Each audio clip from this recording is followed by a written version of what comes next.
The trade between China and ASEAN exceeded $900 billion in the year 2023. That is more than the trade volume between China and the United States, and more than that of the European Union and the United States. How has China-ASEAN relations evolved in the past 3 decades, and where will this partnership go in the coming years and decades? Our guest today is Dr. Kao Kim Hourn, the Secretary General of ASEAN. Your Excellency, Dr. Kao, I looked through your major speeches and presentations in the past couple of years regarding China-ASEAN relations, and I did. This is the proof. Nearly all of your speeches describing China-ASEAN friendship and fraternity, you use 2 words, substantive and dynamic. I suppose you put a lot of thought into those 2 words.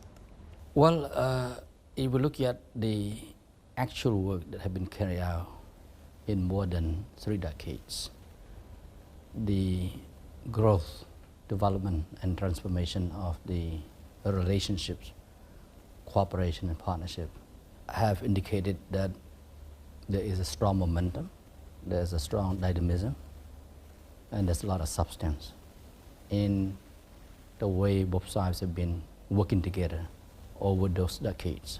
So that's why I think these 2 words would capture the essence of the relationship between ASEAN and China.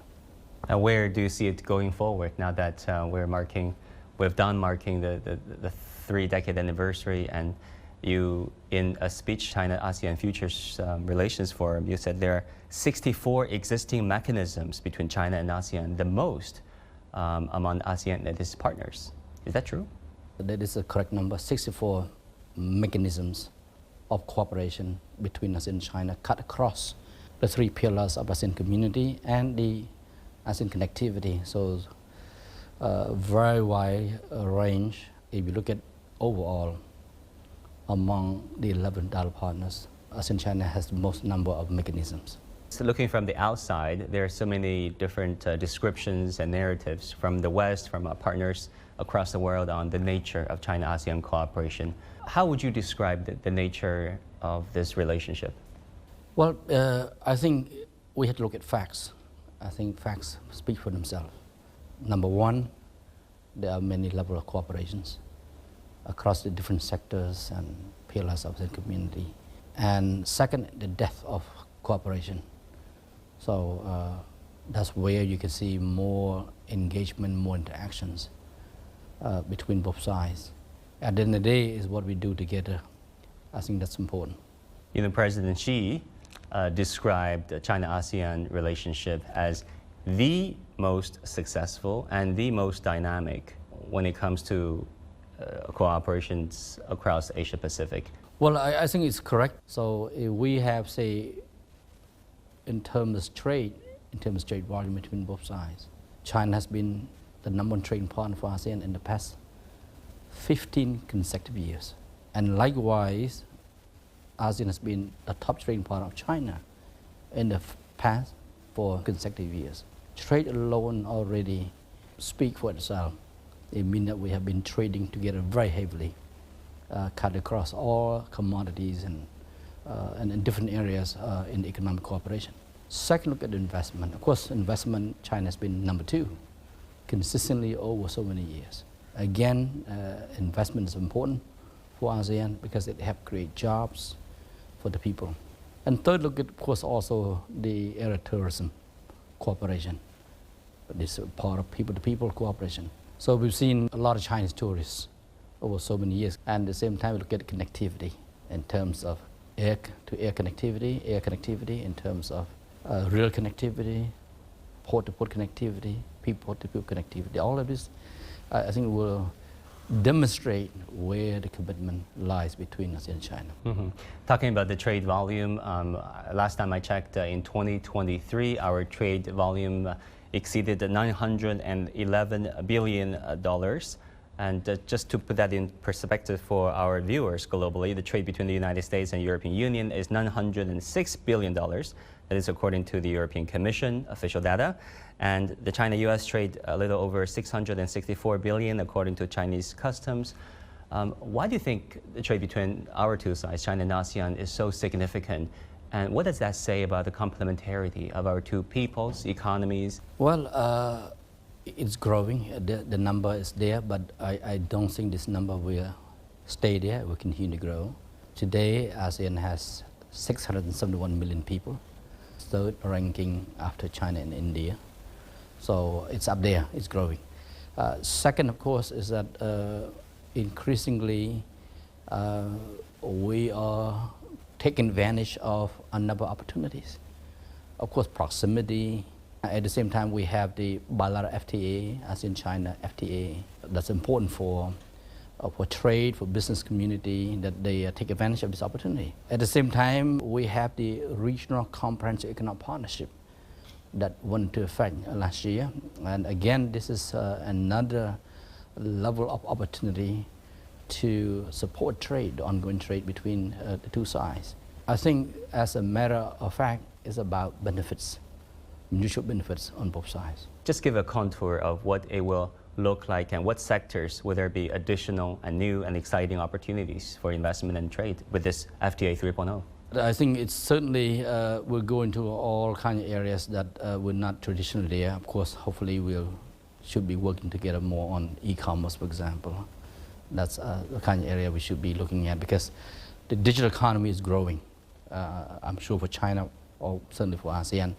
At the moment, we are working together among ASEAN member states, 10 member states, to negotiate the digital economy framework agreement. We expect to conclude this before that next year. So again, I think digital economy is important. We have to look at all other new areas, including the green, the blue economy sector. This is also growing.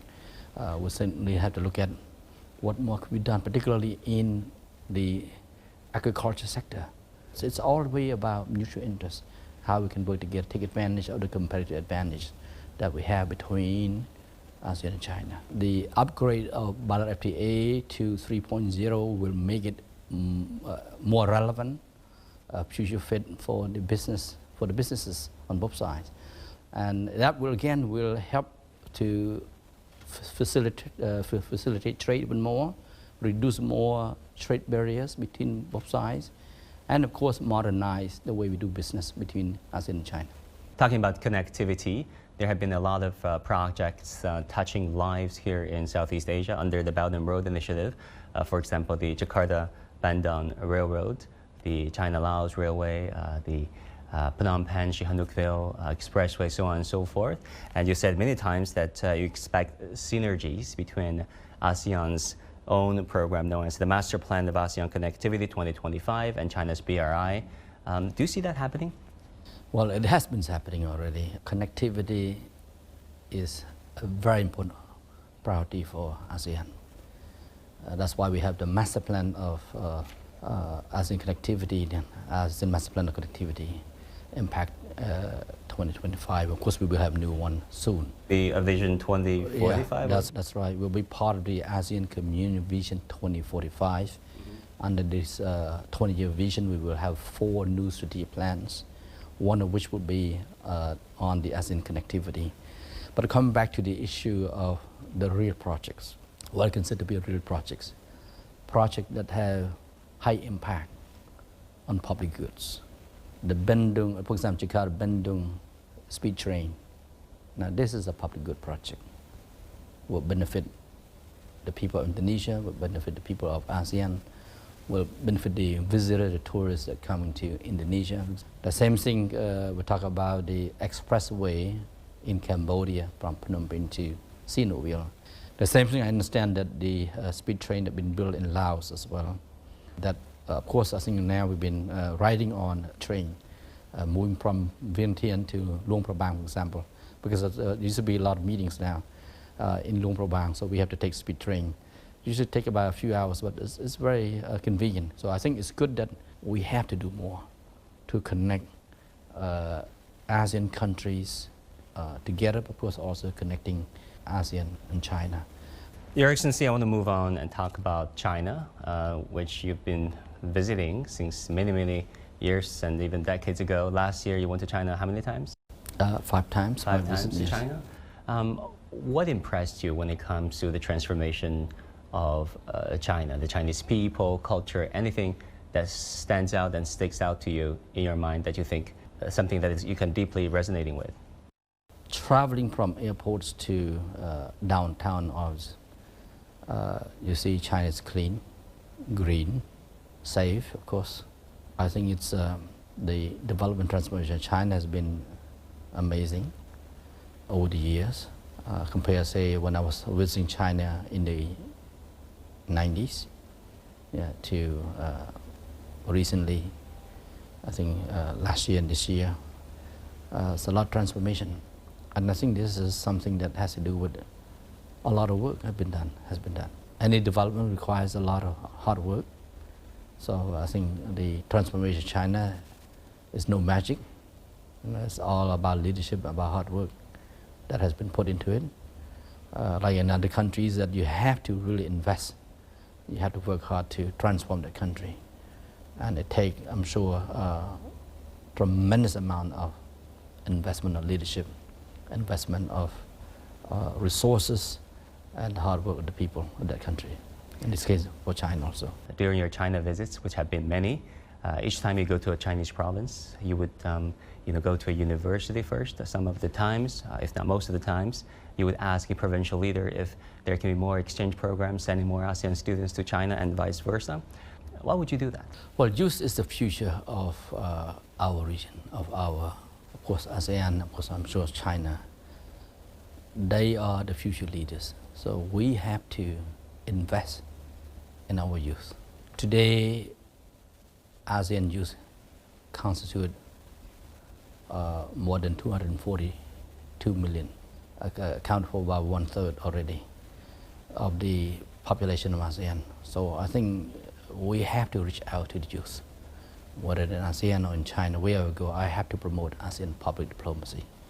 It's important that in the case when I visit China, I want to ensure that Chinese youth become more aware of ASEAN and to encourage them to engage ASEAN, because it's important to get the youth to work together. At the end of the day, it's up to them to promote peace, cooperation, and development. So that's why I think it's important for us to build the relationship, start as early as possible when they're young. Talking about leadership, Chinese President Xi Jinping proposed Global Development Initiative, Global Security Initiative, and Global Civilization Initiative, and also building a community with a shared future for the world. When it comes to this region, China-ASEAN community with a shared future. How do you look at these Chinese initiatives proposed by President Xi Jinping? For sure, I think we have a shared future. Our future lies in making sure that we have long-term peace. We should never think that war and conflict are obsolete. So I think this is something that I think shared future that we have between ASEAN and China. I think that's why President Xi Jinping, I think he wants to see long-term peace, I'm sure. Second, of course, is we want to make sure that we never take prosperity for granted. The economic development, economic growth and transformation require a lot of constant innovation, constant rethinking, constant leadership to look at how we can continue to invest in the economy, and the economy continue to grow to benefit the people. So I think the prosperity agenda has always been a shared prosperity. The fact that we have been doing a lot of trade together is a win-win cooperation. It's against a shared prosperity, a shared future there. Third, of course, is about the planet agenda. What kind of future do we leave for our future generations? Again, this planet agenda, I think, is a win-win together if we work together very closely. And that's why we should welcome more green investment from China. We should welcome more participation of China in the renewable and clean energy in ASEAN, including turn waste into energy solutions project. I think that China has already the experience and technology there. In addition, we should also looking at the people. At the end of the day, the government, business are one thing, but the people is at the heart of the leaders. It's at the heart of China, I'm sure, at the heart of ASEAN. ASEAN is a people-centered, people-oriented community. So the people agenda has always been a very important priority for us in ASEAN. I'm sure for China too. It's all about partnership. We cannot do it alone. Some of the global issues today require more cooperation, more collaboration at the international level, and as well at the regional level. So that's why I think it's important for us in China to work together for a shared future in that context. So I think what has been pronounced by President Xi Jinping, I'm sure he's very visionary in that regard. There have been tensions recently in the South China Sea, where the code of conduct among ASEAN have been negotiated for quite a number of years. And what would be your advice on resolving the current tensions and difficulties? Okay, well, first of all, border disputes, whether land or maritime, they are not unique to this region. There's always a place around the world, there's always border disputes. Some are in the media, some are not in the media. Again, it depends of the interest of media also. I think what we see now in the South China Sea, I think we sometimes do not know that ASEAN and China have been working together for so many years already. Even before the signing of the Declaration of Conduct of Parties in the South China Sea in 2002. Before that we negotiated, we worked, and then we signed. So again, I can say that it was a very important document to build confidence, to work together to transform South China Sea to become a sea of peace, friendship and cooperation. Of course, there have been claims and counterclaims of the parties concerning the South China Sea. So the tensions that have been built up in recent years, this I think, in my view, could be derived from the activities that we've seen there. At the moment, since 2018, ASEAN and China began negotiating for the Code of Conduct in South China Sea or COC. There's some progress there. Of course, this kind of nature of negotiation is not easy. Multilateral negotiations. Yeah, because it's multilateral negotiation involve more than two parties, the 11 parties that are participating in the negotiations. Well, the negotiations are taking place on the, what we call, in the conference rooms, right, or the places. But I think what's important is that we should not escalate the tension, meaning that we should work out the differences, meaning that, of course, combining with the media report you see is coming out. So on the one hand, it portrays that as if ASEAN and China are in conflict, but we're not in conflict between ASEAN and China. I would say that what is important is that at the end of the day, we have to give dialogue and diplomacy a chance. So we should sit down and discuss bilaterally between, say, direct parties or between ASEAN and China. But at the ASEAN level, of course, we are interested in make sure that the South China Sea will remain a sea of peace, stability, security, friendship, and cooperation. And any potential issue that may arise, we can resolve, work to resolve, to diffuse the situation. And I hope that's why the COC would be concluded as early as possible, that all of us would agree on how to manage our differences in the most friendly way, in the most constructive way. You helped found two think tanks, namely Asia Economic Forum and Asian Faith Development Dialogue, and you set up the University of Cambodia, and in particular, you set up a communications and journalism program. You also founded CTV, a major news outlet in Southeast Asia. What drives you to do that? Was it the acknowledgement that us Asians, more oftentimes than not, are underrepresented and misrepresented by Anglo-American media, which has been dominant in the global media scene? Well, those were the work of passion that, beside my government work in Cambodia, I know I had a lot of work to do, but just additional work, I want to support the development of the country, and that is to set up the university to return to the young people of Cambodia. That the best we can give to young people, of course, is education. On media front, of course, it's important to ensure that people get the right information. I think narratives is very important. How do we make sure that the people get the right narratives, the right information? Because we're living in the information age. I think even beyond information age now, is information overloaded.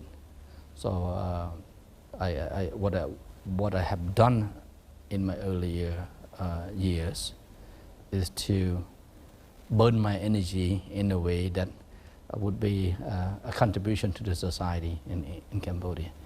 And of course, it's basically it's an investment in young people in Cambodia. Yeah, because oftentimes, if you talk to an ASEANer and the Chinese, their information, their perception of each other was largely formed by news media. And where does news and views come from? They're largely impacted, sometimes impacted by Western news sources, our understanding of each other.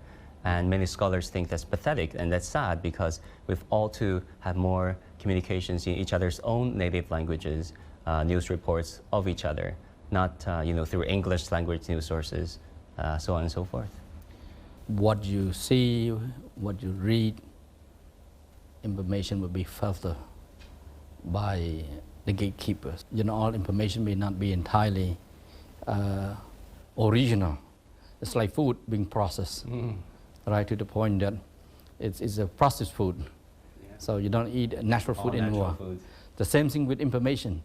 The information been filtered, they're not natural at all. They become, all the news information have been portrayed in a way that was serves an agenda. Secretary General, the chair of Indonesia's Foreign Policy Community, Mr.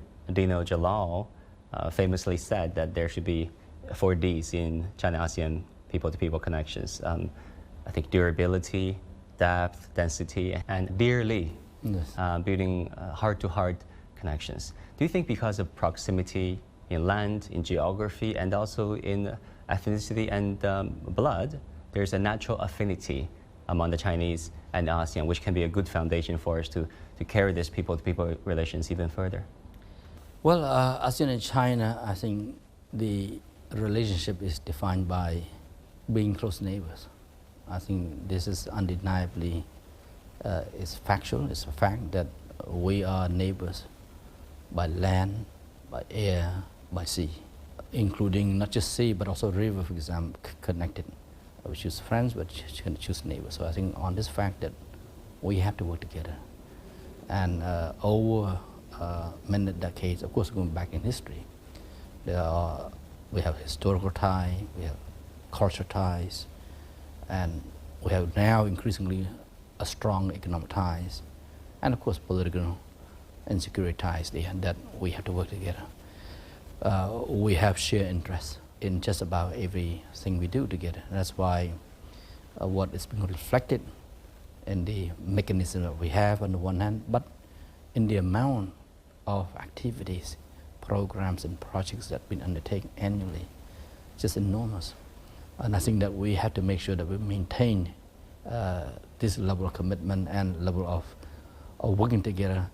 At the same time, we have to continue, which we have been doing, is to manage our challenges constructively, and we have been able to do that. And moving forward, I'm sure that I'm fully confident that we will continue to see the relationship continue to transform in the most dynamic way. A common feedback of the Chinese tourists, travelers here in ASEAN, they summarized it in 3 no's. No jet lag, from China to Indonesia, barely, to Thailand, Malaysia for that matter. No disappointment in food because it's so similar, if not identical with what they had back home. A lot of carbs, noodles, rice, and no culture shock. There are cultural differences, but when you compare it to a Western society that they travel to, no culture shock. How do you like those 3 no's? Certainly, the proximity is there. I mean, the flights, there's a lot of flights between ASEAN and China today. No, I would say this also that we have to maintain the level of cooperation and the fact that people are now able to enjoy more together. So we have to have this more on an open door. So I understand that Thailand and Malaysia, they have no visa for Chinese tourists. Singapore either. Singapore, right. Then Indonesia, visa on arrival. Cambodia is also visa on arrival.